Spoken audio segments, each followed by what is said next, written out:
அதிகாலை நேரம், அடர்ந்த காட்டின் நடுவே ஓடும் ஒரு அழகான ஆறு. ஆனால் பழைய பாலம் உடைந்து விழுந்துவிட்டது.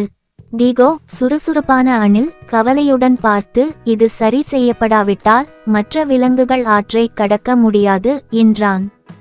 லூனா, புத்திசாலி வெள்ளை பூஞ்சை, நாம் அனைவரும் சேர்ந்து இதை சரி செய்யலாம் என்றாள். ப்ருனோ, நல்ல மனம் கொண்ட கரடி, ஆமாம், ஒருங்கிணைந்த முயற்சி எதையும் சாதிக்கலாம் என்றான். டிகோ ஒரு பழைய வரைபடத்தை எடுத்துக்கொண்டு, நமக்கு தேவை வலுவான மரக்கட்டைகள், கொடிகள் மற்றும் குச்சிகள் என்றான்.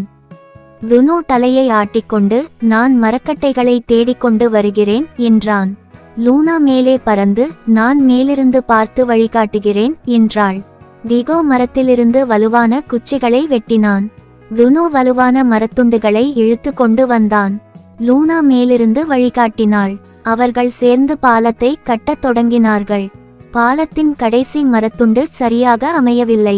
ப்ருனோ தன் வலுவான கால்களால் உதவினான். லூனா மென்மையான காற்றை உந்தினாள். டிகோ கொடியால் முடித்து கட்டினான்.